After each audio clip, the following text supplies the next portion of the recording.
guys, it's Daryl again from Gun Learning Channel. We're back from the range where we did our range demonstration on the Sig P220. We wanted to do a gun review for you, and this being our first one for our channel, I just decided I would pick my personal favorite. Now, I'm like a lot of you. I'm not a competitive shooter. I'm just an average shooter. I love to go out and shoot. I reload. It's recreational. I carry for self-defense. I teach the concealed carry classes. So I'm just an average person when it comes to that respect. So for me, what I found was I really like the .45 caliber pistols, and my favorite by far of anything is the Sig 220. And it's a simple reason for me. It's because this is the pistol that I shoot the best. For me, I just pick this pistol up, point it, and the bullet goes where I'm aiming. Other pistols are supposed to do that, obviously, and they do for the right person. But for me, this one it's just a natural. So I'm going to give you a little bit of information on it. This is the P220 Extreme. This is one of Sig's long-lasting product lines. It's called the P220. It's a single stack, 8-round magazine. They've made this for some time. There's many variations of it. I like this Extreme, and this is one that I shoot well.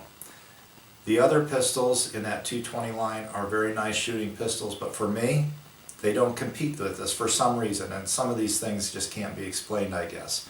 Some of the features on the P220 Extreme that you won't find on the standard one. Okay, it's a single double. So the controls on this side, we have a slide release, the right hand. Slide release, it's pretty easy to use. We've got a decocking lever right here, so it takes it out of single action. It's got a 10-pound double action pull, which is pretty standard, and a 4.4-pound single action pull. Pretty standard, I mean nothing exceptional there. It's a good solid place to be on both of those.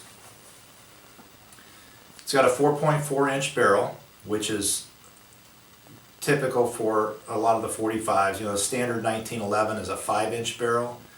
The commander length is a 4.25-inch barrel. It's a little bit bulkier than a 1911. I've carried both the 1911 and this P220. I can honestly tell you the 1911 is a little easier to carry as far as the weight.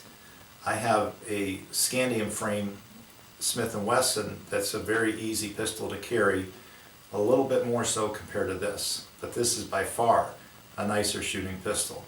It's got cocking serrations in the front, which distinguishes it. It just is a little more to grip on. It's got these Hogue G10 grips, and these grips are the nicest grips I've ever had on any of the P220s. I've tried some of the aftermarket other Hogue grips, the wood grips, the plastic Sig grips, and there's something about this design, it's like a scallop design, that really is comfortable and easy to shoot. It maintains a good grip if your hands are a little sweaty or wet outside. And one of the other main features is this has the Sig short reset trigger. What that means is that when we fire the pistol and we release the trigger, it has to be released a certain distance in order for the pistol to be reset so we can pull the trigger again. The short reset trigger is about 60% of the forward travel that a standard one is. What that does is it just makes it easier to do your follow-up shots a little quicker and more accurately. This has the Sig night sights on it, and the MSRP on this model, I have to look a little note, $1,239. Of course, you're going to find the street price is probably in the mid-1100s. For a standard P220, you're probably looking at a couple $100 less.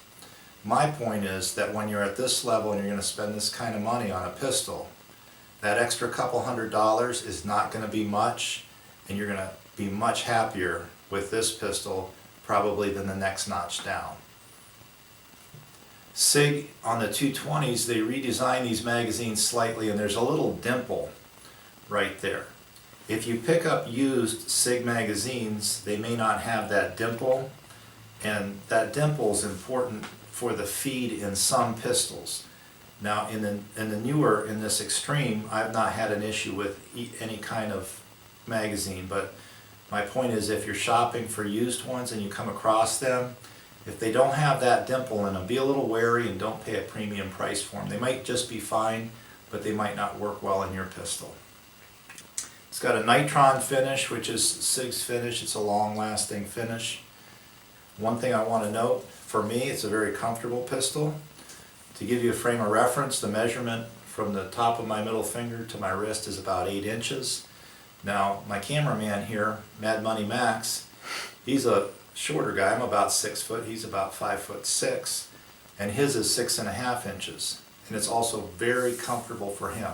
So I think Sig has designed this pistol to be easy to use for people of many different statures and hand sizes. It's a pretty comfortable pistol to carry. One of my favorite holsters is a locally made holster. It's called Comfort Tuck. It's a Kydex front with a full leather back. You can see the P220 fits fairly easily on there on my frame. It comes out quite easily and it reholsters fairly easily. With the Comfort Tuck, you can also tuck the shirt tail into your belt, and it provides a pretty good degree of concealment. It's not perfect like any of them would be. It's a fairly large firearm, but it does a pretty good job of concealment. If I had something other than just a thin t-shirt on, it does an even better job. If I had something over this, a sweater, sweatshirt, something like that, and then if you need to access the firearm, it's just a fairly easy. And thanks so much for listening and watching, and we'll talk to you soon.